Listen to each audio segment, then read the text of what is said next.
RD sir Shri Sudhanshu Prasad, Reserve Bank of India, general manager Central Bank of India, general manager Bank of India, बैंकों के representatives, heads,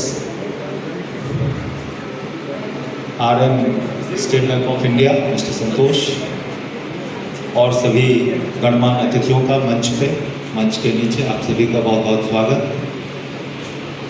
ये जो meeting हम लोग ने बुलाई है, जो कैंप है, और पूरे आइलैंड में जो हम लोग लगातार कैंप कर रहे हैं, आप लोगों में से कुछ लोग इसका महत्व समझते हैं। और इस कैंप का जो पर्पस है वो आप सभी को जो सरकार और बैंकों के द्वारा जो सुविधा दी जा रही है उसका फ़ायदा उठाने के लिए, उसकी जानकारी के लिए कैंप है।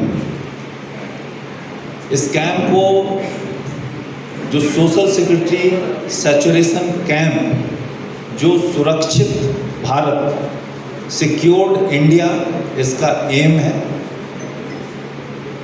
इसका एक महत्वपूर्ण लक्ष्य, महत्वपूर्ण एम है। आप सभी जानते हैं कि आप में से कई लोगों का और आपके पड़ोस, आपके परिचित, आपके संबंधित में कई लोगों का अकाउंट जो है वो केवाईसी का समय बीत जाने की वजह से इनऑपरेटिव हो गया है। तो इस कैंप का एक महत्वपूर्ण उद्देश्य जो है, उन अकाउंट नीचे जो हम लोगों ने काउंटर्स लगाए हैं उस पर तुरंत केवाईसी करना है। चूँकि ये दोबारा केवाईसी है, इसको हम री केवाईसी कहते हैं। सरकार के द्वारा, यूटी एडमिनिस्ट्रेशन के द्वारा और सेंट्रल गवर्नमेंट के द्वारा जो भी सुविधाएं आपको मिल रही है, आप सभी जानते हैं कि वो आपके अकाउंट में ही आना है। और अगर आपका अकाउंट केवाईसी का समय बीत जाने की वजह से इनऑपरेटिव है, होल्ड लगा है, इसलिए ये नितांत आवश्यक है, बहुत ही इम्पॉर्टेंट है कि आप अपने अकाउंट्स की री केवाईसी, नीचे जो काउंटर्स बने हैं, सभी बैंकों का काउंटर लगा है, तुरंत सहजता के साथ, बिना किसी डॉक्यूमेंट के, अगर आपका एड्रेस चेंज नहीं हुआ है तो एक अंडरटेकिंग देके, अगर आपका एड्रेस चेंज भी हुआ है तो भी एक अंडरटेकिंग देके आप करा लें, ये बहुत ही ज़रूरी है। परिचित अपने आसपास जितने भी लोग हैं उनको ये ज़रूर बताएं कि ये सुविधा कि बैंक की किसी भी शाखा में, किसी भी बैंक की किसी भी शाखा में जाकर अपने अकाउंट को की री केवाईसी जरूर करा लें। आजकल जो डिजिटल फ्रॉड हो रहा है, हमारे लोग आपको उसके बारे में बताएंगे कि उससे कैसे, जो आप सेफ बैंकिंग जो है उसका फ़ायदा लगातार लेते रहें। हमारे बीच रिजर्व बैंक ऑफ इंडिया से आरडी साहब आए हैं, सभी बैंकों के रिप्रेजेंटेटिव हैं। इस बात से आप ये समझ सकते हैं कि ये कैंप कितना इम्पोर्टेंट, कितना महत्वपूर्ण है। हम चाहते हैं कि आप लोगों के सहयोग से ये उतना ही उपयोगी हो और आप सभी लोग ये फ़ायदा उठा लें, अपने अकाउंट की री केवाईसी करा लें, जिससे कि किसी को किसी भी वक्त भागना दौड़ना ना पड़े और सुविधा कंटिन्यूड रहे। तो आप सभी को पुनः बहुत बहुत धन्यवाद। Thank you. नमस्कार। मंच पे उपस्थित सनातन मिश्रा जी, महाप्रबंधक स्टेट बैंक ऑफ इंडिया, इस क्षेत्र के काउंसलर,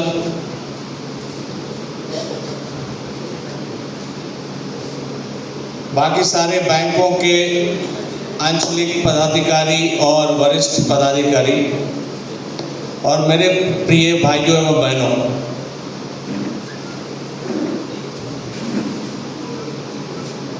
हमें उम्मीद है आप लोग सारे लोगों ने बैंकों में खाता खुला रखा होगा, लेकिन उससे हम जो यहाँ पे आए हुए हैं, हम यहाँ पे आपको ये बताने के लिए मुख्य रूप से आए हैं कि आप जिन्होंने अपने बैंक अकाउंट खुलवाए हैं, अपने खाते खुलवाए हैं,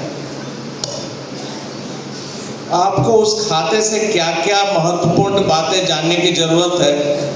आपको जब अपने खाते खुलवाए होंगे तो आपने अपने KYC डॉक्यूमेंट्स दिए होंगे, कुछ दस्तावेज दिए होंगे, जैसे कि आधार कार्ड हो या pan card, voter ID card या ड्राइविंग लाइसेंस आपने अपने बैंक को दिया हुआ, तब उन्होंने आपके खाते खोले होंगे। तो उस जो KYC डॉक्यूमेंट्स आपने जमा किया, उससे बैंक आपको आपके बारे में जानकारी लिया कि आप कौन हैं, आपका पता क्या है, आप कहाँ रहते हैं, आप क्या करते हैं, आपकी आय क्या है, ताकि आपको विभिन्न तरीके के वो सेवाएं दे सके। तो बैंक जब पहले तो खाता खोल लिया आप लोगों की, लेकिन जितने भी कस्टमर्स हैं सभी को बैंक 3 वर्ग में बांट देता है। एक है लो रिस्क, दूसरा है मीडियम रिस्क और तीसरा है हाई रिस्क। तो जो हाई रिस्क के कस्टमर्स हैं, जिनसे बैंकों को थोड़ी ज़्यादा परेशानी की उम्मीद होती है, तो उनको बोला गया है कि हर एक 2 साल के बाद फिर से KYC करवाने की ज़रूरत है। मतलब फिर से जो आपने दस्तावेज, अपने डॉक्यूमेंट्स दिए थे, आधार कार्ड या पैन कार्ड वगैरह, वो उनको फिर से देने की ज़रूरत है। और जो मीडियम रिस्क के कस्टमर्स हैं, उनको हर एक 8 साल के बाद ये KYC डॉक्यूमेंट जमा करने की ज़रूरत है। और जो लो रिस्क के कस्टमर्स हैं, मुझे उम्मीद है आप लोग यहाँ पे जितने बैठे हैं, आप लोग लो रिस्क के कस्टमर्स होंगे, तो उन लोगों को हर एक 10 साल के बाद फिर से KYC करने की ज़रूरत होती है।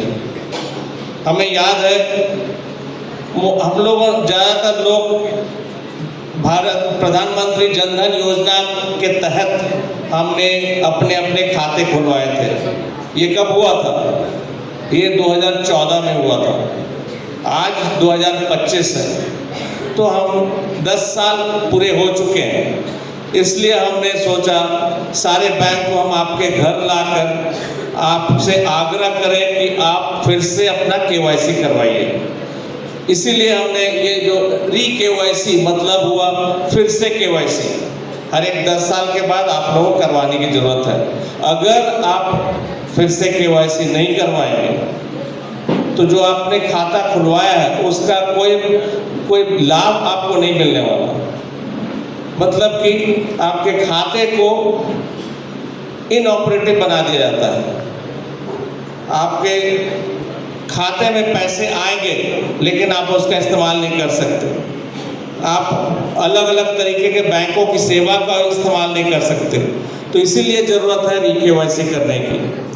कभी कभी हमने देखा है कि हम अपना खाता खुलवा तो लेते हैं लेकिन उसमें कोई भी लेन देन नहीं करते हैं। जब हम अगर लेन देन 2 साल लगातार अगर नहीं करते हैं तो वो उस खाते को भी इनऑपरेटिव बना दिया जाता है। आपको पता होगा भारत सरकार सारे व्यक्तियों को कुछ ना कुछ पैसे देती है जो आपके अकाउंट में जाता है, आपके खाते में जाता है।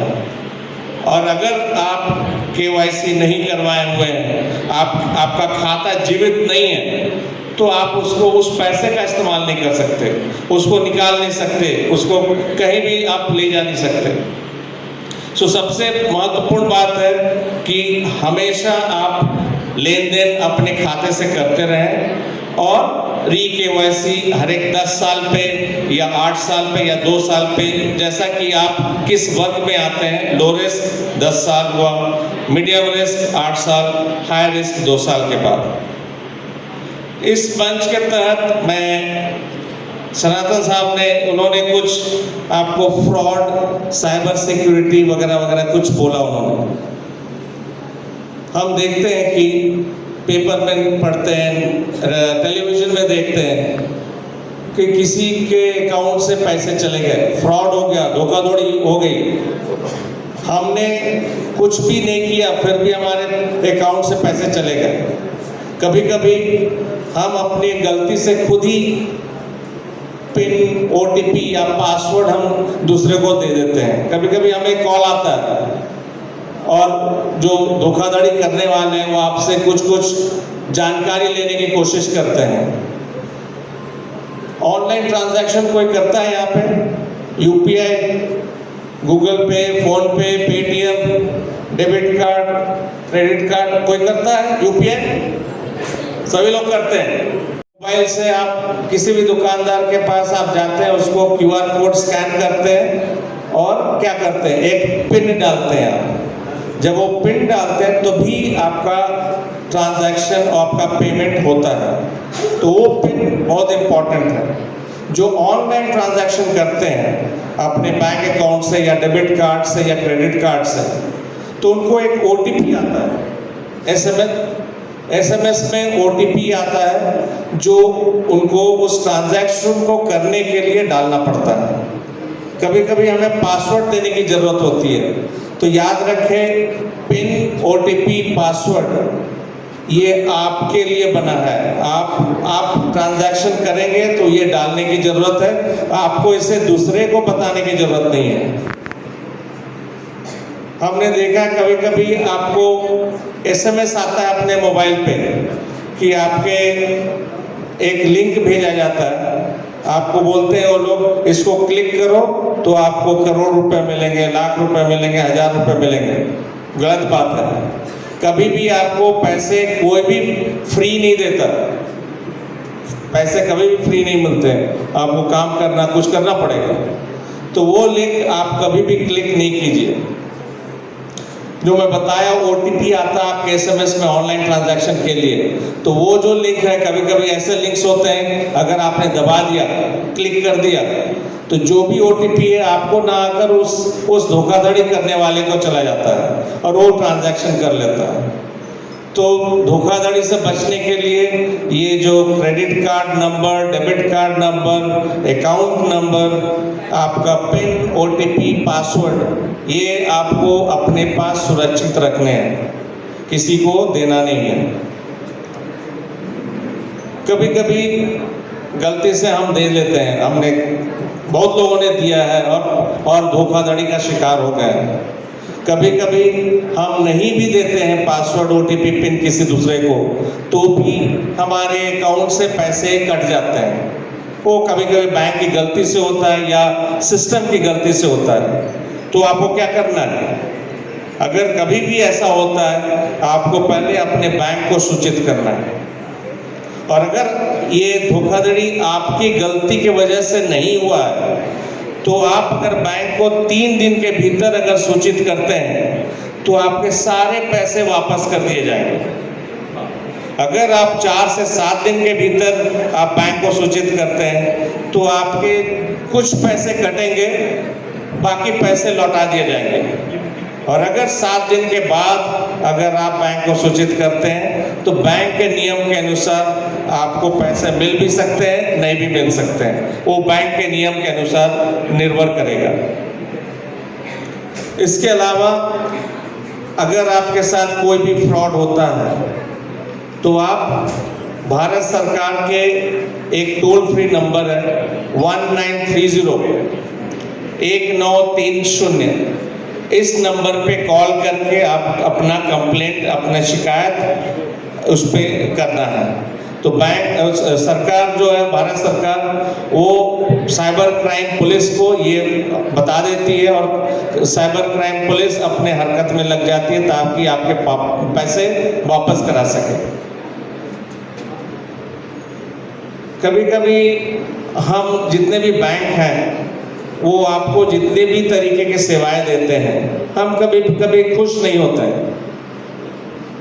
हमें कभी कभी लगता है कि हम शिकायत करें, तो सबसे पहले आपको अपने बैंक को ही शिकायत करनी है। और बैंक को हमने बोल रखा है कि वो 30 दिन के भीतर आपको जवाब देगी, आपको उत्तर देगी, आपकी शिकायत का निवारण करेगी। अगर बैंक आपको उत्तर देती है 30 दिन के भीतर और आप संतुष्ट हैं तो ठीक है। अगर नहीं है या अगर बैंक आपको 30 दिन के भीतर आपको उत्तर नहीं देती है तो भी इन दोनों मामले में आरबीआई को आप अपनी शिकायत कर सकते हैं। आरबीआई का इंटीग्रेटेड ओम्बड्समैन एक उसका टोल फ्री नंबर है 14448 1448। ठीक है, ये टोल फ्री नंबर है, इस पे आप शिकायत दर्ज कराइए। वहाँ पे हम आरबीआई में हम इसको शिकायत को निवारण करेंगे।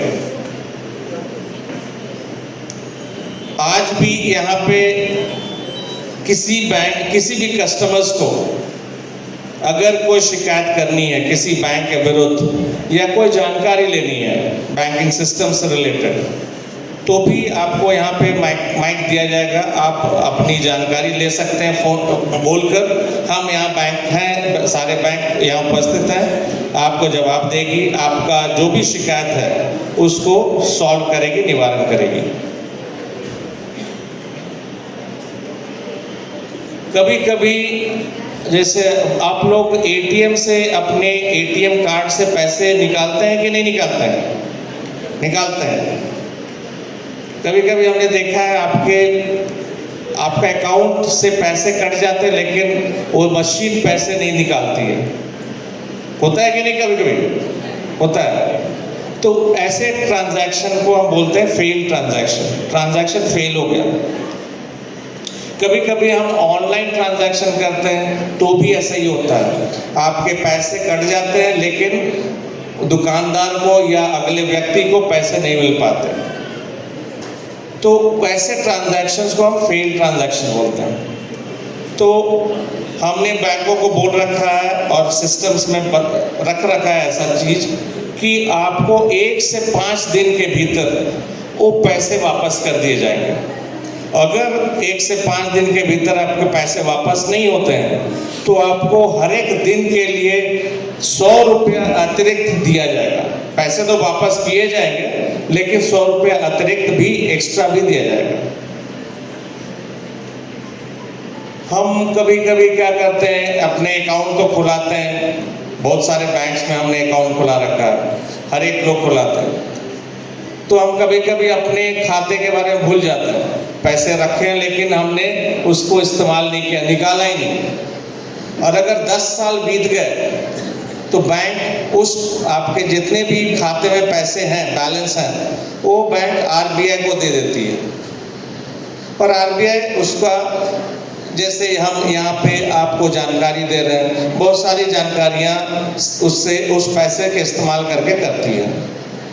लेकिन अगर आप जिस दिन जागते हैं कि हमारे उस अकाउंट में पैसे पड़े थे, हमने निकाला नहीं, तो आप उस बैंक में जा सकते हैं और उनको बोल सकते हैं ये मेरा अकाउंट नंबर है, ये मैं हूँ और मेरे पैसे वापस करो।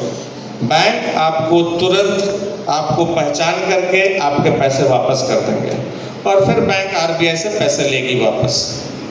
तो ये सारी जानकारियाँ हैं जो हम चाहते थे कि आपको बताएं और उसको, इस जानकारी को आप थोड़ा सा ध्यान में रखें, उसका इस्तेमाल करें, उसको यूज़ करें। और सबसे पहले महत्वपूर्ण बात क्या है, आपने क्या सीखा यहाँ पे?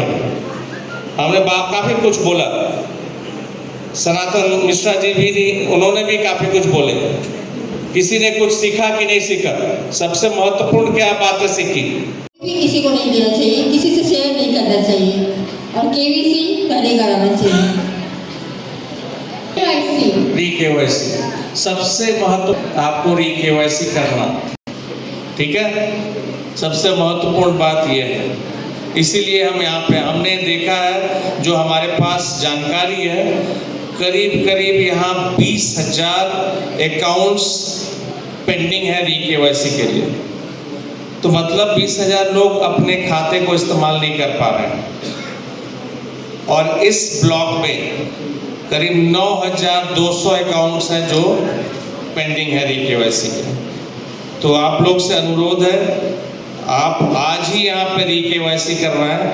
और एक इम्पॉर्टेंट बात, अगर आपके केवाईसी दस्तावेज में कोई भी चेंज, बदलाव नहीं है, मतलब कि आपका आधार कार्ड वही है, आपका नाम वही है, आपका पता वही है, अगर पता में चेंज है तो भी आपको बैंक को केवल लिख के देना है कि मेरी कोई चेंज नहीं है मेरे कोई KYC डॉक्यूमेंट्स में, और केवल साइन करना है, आपका KYC हो जाएगा। उसमें सेल्फ डिक्लेरेशन फॉर्म होता है, वो आपको साइन करके दे देना। ठीक है, तरीके से आपने हमें दिया। मुझे उम्मीद है यहाँ पे उपस्थित प्रिय ग्राहक बिंदु आप पूरा जागरूक बने हैं। और सर एक चीज़ मैं आपसे शेयर करना चाहूँगा कि आज सुबह से हमने काफ़ी सारे KYC यहाँ से कलेक्ट किए हैं, और आपकी उपस्थिति इतना महत्वपूर्ण है जैसे कि आगे जाके हम लोगों को और भी KYC हमें ग्राहक बिंदु से मिलेगा। So thank you sir. अब मैं work town planning and improvement committee SBPMC councillor and chairperson Shri Azizul Rahman sir को मंच में आमंत्रित करूँगा। हमें 2 शब्द बताएं और हमारे ग्राहक बिंदु को उत्साहित करें।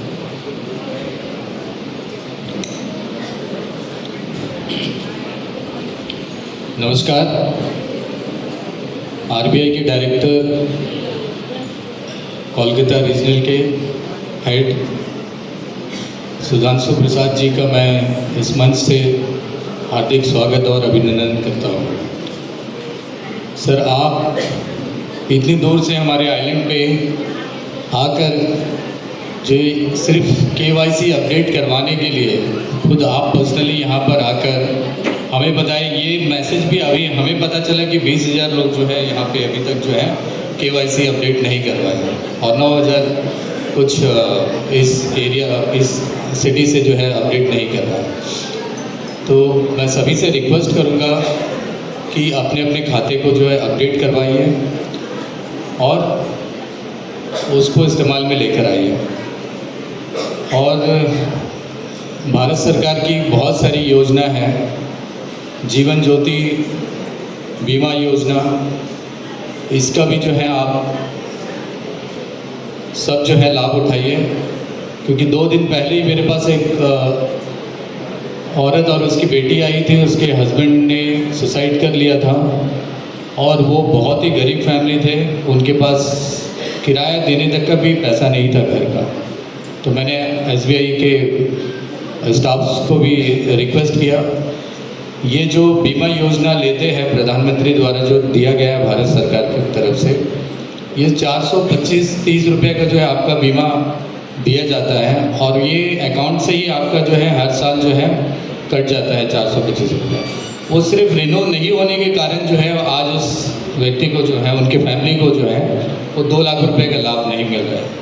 तो ये सिर्फ एक बार किसी मीटिंग में जाकर आप अकाउंट खोल दिए या फिर आपने बीमा योजना ले लिया है, तो उसको अगर आप हर साल अपडेट नहीं करेंगे, रिन्यू नहीं करेंगे, तो आपको लेकर भी कोई फ़ायदा नहीं है।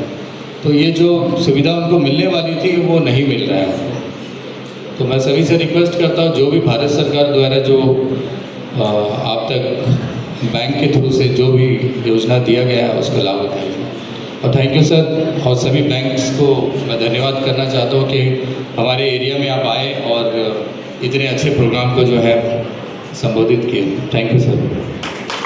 धन्यवाद रहमान सर। जो JJBY जिस भारत की जो योजना है, स्कीम है, जिसके बारे में आपने अपनी जानकारी दी, अब मैं मंच में आमंत्रण देना चाहूँगा Shri Sanjay Kumar Tiwari sir, general manager Bank of Baroda. हमें 2 शब्द बताएं और हमारे ग्राहक भी प्रोत्साहित करें। आप सभी को मेरा नमस्कार। मंच पर बैठे हुए RBI के रीजनल डायरेक्टर सर, बैंकों से आए हुए सारे उच्च अधिकारीगण, एंड जो मेरे लिए बहुत महत्वपूर्ण है कस्टमर्स जो कि यहाँ आए हुए हैं। और आज सबको यह पता है कि आज हम यहाँ क्यों एकत्रित हुए हैं। हम कहीं ना कहीं KYC जो आज से 10 साल पहले, जैसा कि लोगों ने बताया, मेरे पूर्व वक्ताओं ने बताया कि उनका 10 साल 11 साल पूरा हो गया, तो सारे अकाउंट्स में KYC की ज़रूरत महसूस की जा रही है। और जिस तरह से बैंकों में हम लोगों के पास पेंडेंसी आ रही है, हम लोग आपके द्वार जा कर के, आपके यहाँ आ करके आपका KYC कर रहे हैं, और आपसे अनुरोध करते हैं कि न केवल खुद आप कराएं, आपके साथ साथ जो आपके अगल बगल जितने भी पड़ोसी हैं, जो लोग भी आपके संपर्क के लोग हैं, उन सबों को आप प्रोत्साहित करें कि वो आ करके अपना KYC कराएं। अभी जैसा कि सर ने डाटा दिया और इसमें बताया, तो इसमें यदि आप लोग हम लोग को सहयोग करेंगे तो हम लोग इस काम को 30 सितंबर तक ख़त्म कर सकते हैं। तो आप भी इस चीज़ को या बना लें कि मेरे को भी 30 सितंबर के पहले बैंकों में जा कर के जिसका नहीं हुआ है उसको हमको KYC करा देना है। इसके अलावा सरकार की जो बहुत महत्वपूर्ण योजनाएं जिनके बारे में जानकारी दी गई आपको और जिसके लाभ के बारे में बताया गया, कृपया उसका ज़रूर लाभ उठाएं। कभी उसमें इन चीज़ों का न ये रखें कि अरे ये तो बैंक वाले पीछे पड़ रहे थे, ये तो सरकार कहीं ना कहीं आपकी सुविधा के लिए उस स्कीम्स को ले आई है और हम लोग आपके सहयोगी के रूप में हर जगह जा करके आपसे अनुरोध करते हैं कि आप लोग जो है उस स्कीम्स में भाग लें। अटल पेंशन योजना है, PMJJY है, PMSBY है। सो इन सब स्कीम्स में भाग लेने में कहीं से आप लोग जो है कोताही न बरते रहेगा।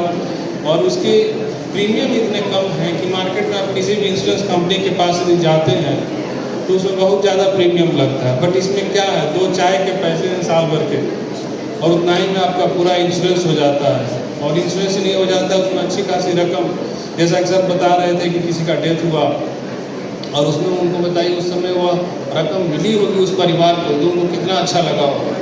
तो इन चीज़ों का ध्यान रखें कि जो भी सरकार की योजनाएं हैं जिसमें कि हम आपके सहयोगी के रूप में आकर खड़े होते हैं सरकार और आपके बीच, आपके लिए लाभदायक है, तो आप इस योजना का लाभ उठाएं। इन्हीं शब्दों के साथ मैं आप सभी लोगों से पुनः अनुरोध करते हुए अपना वक्तव्य समाप्त करता हूँ। धन्यवाद।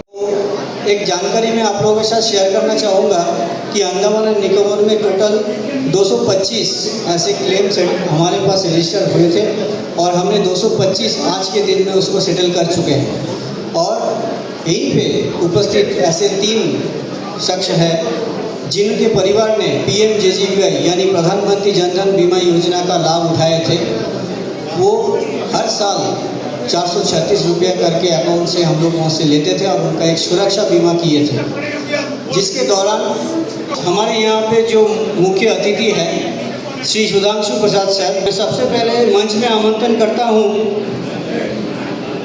श्रीमती R गोमलता जी, आप कृपया मंच में आए। ये सुरक्षा बीमा योजना है, जिन्होंने भी अपना घर वाले या परिवार वाले को खोया है, उनका नॉमिनी जो है इस अकाउंट में उनको 2 लाख रुपया मिलता है। शबनम बेगम को मंच में आमंत्रण करूंगा कि आप मंच में आए और 2 लाख का धनराशि प्राप्त करें।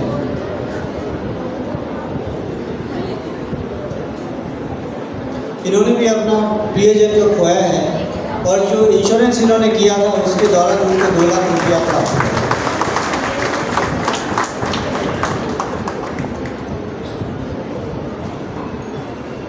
कृपया मंच में आए और ये 2 लाख रुपया का धनराशि प्राप्त करें।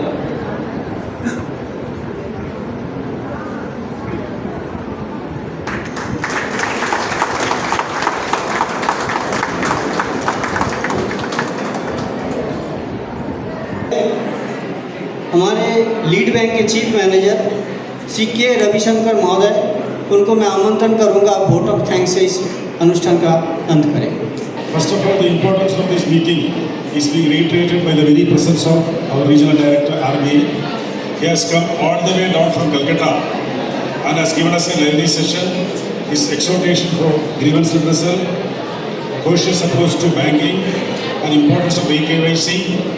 So, sir, on behalf of Lead Bank, State Bank of India, and all the fellow bankers, I express our heartfelt gratitude to you for gracing this occasion and sharing your seasoned news. Thank you. Next is our State Bank of India General Manager Saab. He is the ETBLC, हमारा Internal Bank Forum का convener भी है. Every other meeting, he pursues us, drives us, guides us for financial inclusion. Always he is pro people. Back of the mind, he always carries the development, holistic development of Andaman Nicobar Islands. At every forum, he is present.